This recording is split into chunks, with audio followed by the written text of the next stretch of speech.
Hello, and welcome back to another brand new Tales from my Backlog, where I have finally watched Pulp Fiction for the very first time. And what did I think of it? Well, I liked it, but I don't think it deserves to be in like the top 10 best movies of all time.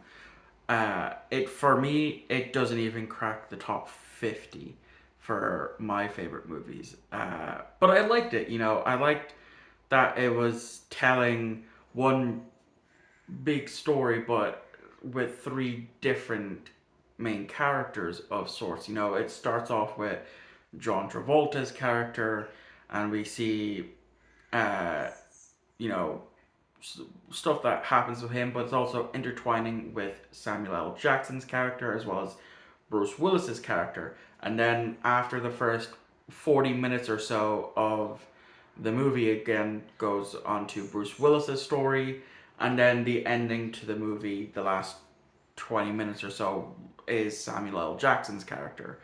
And it all wraps it up nice and neatly because I didn't expect it to be going the way that it did until we get to following the story through Samuel L. Jackson's character. So that's what I'm going to do. I'm going to break this up into each different person and tell you if I liked the story that it told with each person or if I didn't. So obviously we're going to have to start off with John Travolta's character, um, and him being, his chemistry with Uma Thurman's character, Mia Wallace, and all that stuff. So basically, his character, him and Samuel L. Jackson character, they're gangsters. They're off doing their boss's business. They take a briefcase that was stolen back to him, and he's basically tasked to look after the boss's wife whilst he's away, and he has to be very careful to not piss off his boss because apparently the last person who was looking after her whilst he was away gave her a foot massage, and that resulted in him being thrown 4 stories onto a greenhouse.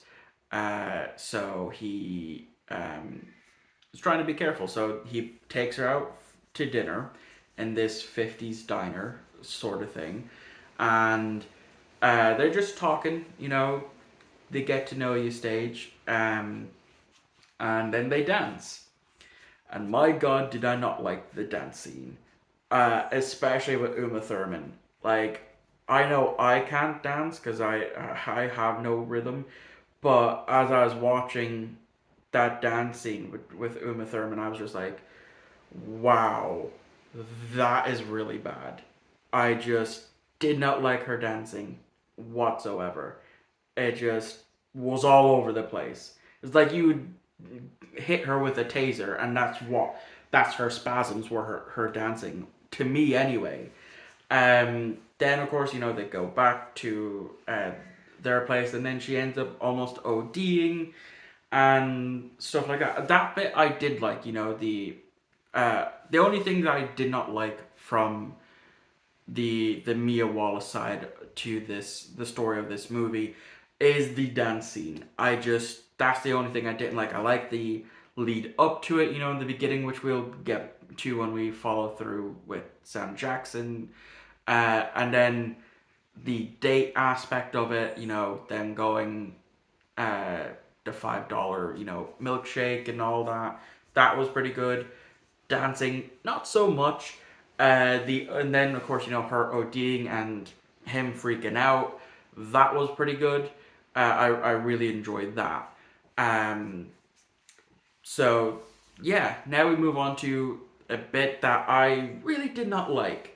I did not like that it focused on it for so long, and that is the Bruce Willis side to the story, because it during the beginning of the movie we find out that he's being paid to take a dive in a boxing match, and his scene opens up with him basically with Christopher Walken's character giving him, young Bruce Willis's character, his great grandfather's watch, and explaining how it kept coming back to the family and all that stuff.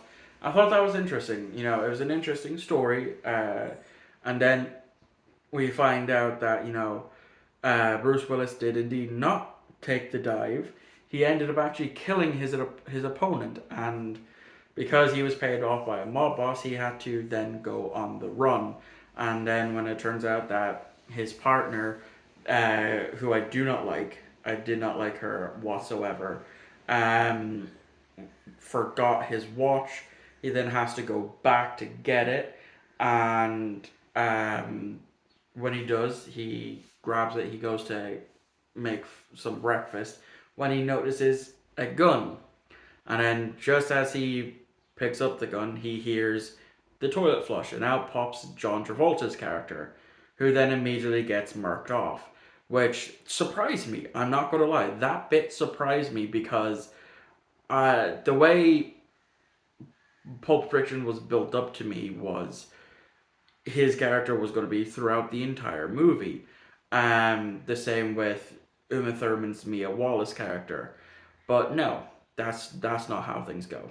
And so after he kills John Travolta's character, he goes to drive off, and as he's driving off and waiting at a stoplight, who should happen to walk by but the very gangster that he is trying to hide from and trying to escape from. And so he then proceeds to run him over. And by doing so, he gets hit by another car and becomes Bruised Willis. Um, and so then the two of them just go Bruce Willis trying to run away from the mob boss, and uh, it ends up with them going stumbling into this pawn shop, which then has the two of them being captured with a ball gag put in, and then this character called Zed comes down, and I instantly recognized him as the actual main villain from the Jim Carrey movie The Mask. It took me a while to realize that, and after looking it up, and then some stuff happens. Uh, Bruised Willis uses a samurai sword, and then he leaves.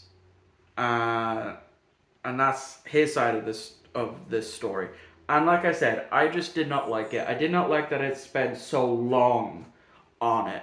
Had it been had it been shorter, I'm sure I would have liked it that bit more. Or if it cut out certain scenes, that it didn't need.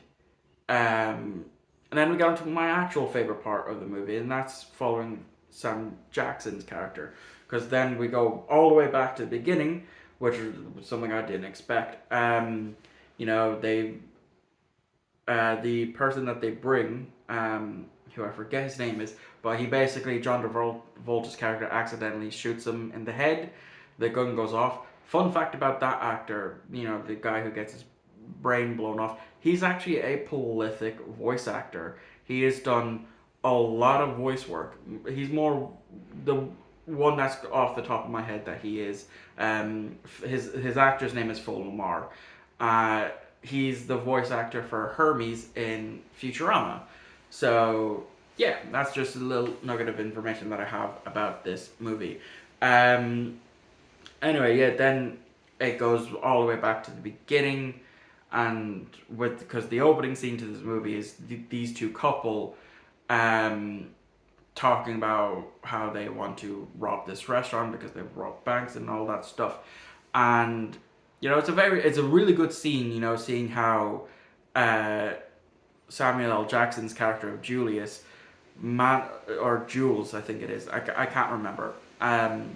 Was able to essentially diffuse the two and let them leave, because before him and his partner go to have breakfast, this guy comes out of the bathroom, tries to shoot them, and in the opening scene and that, and they don't get shot. They don't have any bullets. So he's thinking it's a divine intervention, and that's enough evidence for him to retire.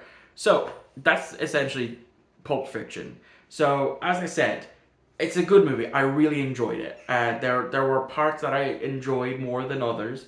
Um, but it's definitely a movie I'm going to need to rewatch at some point to catch all the stuff that I missed.